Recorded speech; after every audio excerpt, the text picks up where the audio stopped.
আসসালামু আলাইকুম। মহার্ঘ ভাতা, রেশন চালু, সচিবালয় ভাতা নিয়ে যেসব নতুন তথ্য দিলেন আজ অর্থ উপদেষ্টা, সে বিষয়ে আজকের এই বিস্তারিত রিপোর্টটি দেখে নেব।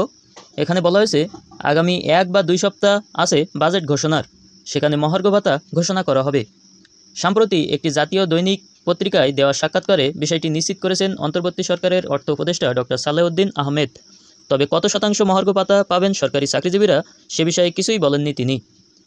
এদিকে নিবর্তনমূলক কালো আইন বাতিল করাসহ কর্মচারীদের রেশন ও সচিবালয় ভাতা চালুর দাবিতে প্রতিবাদ ও বিক্ষোভ মিছিল করেছে বাংলাদেশ সচিবালয় কর্মকর্তা কর্মচারী সংযুক্ত পরিষদ।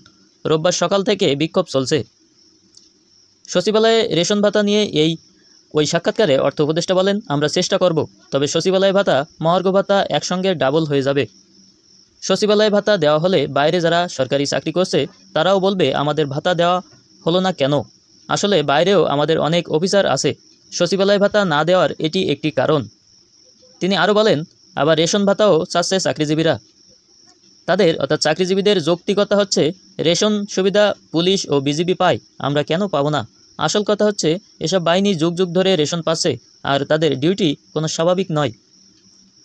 পুলিশ যখন ডিউটি করে দুপুর 2টায় খাবার, বিকাল 4টায় খায়, রাত 12টায় ডিউটি শেষ করে এক রুমে 6 জন ঘুমায়। রাজারবাগ পুলিশ লাইনে গেলে সেটি দেখা যায়।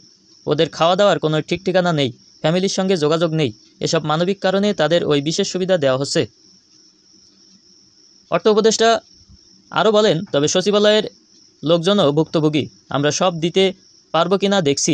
আমরা দেখছি মহার্ঘ ভাতা আছে, সেটির ব্যাপারে কিছু করা যায় কিনা। সব সমহারে দিতে গেলে বহু অর্থের প্রয়োজন। এখন কর্মচারীদের রেশনের দাবি বিবেচনায় আছে, তবে তারা যেভাবে চাচ্ছে সেভাবে হবে না।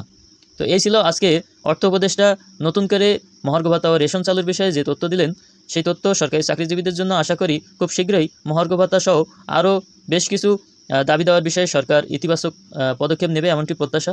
তো মহার্ঘ ভাতা বা রেশন চালু যে কোনো বেতন ভাতা বা পে স্কেল সব ধরনের আপডেট সবার আগে পেতে অবশ্যই চ্যানেলটি সাবস্ক্রাইব করে রাখবেন। ধন্যবাদ সকলকে।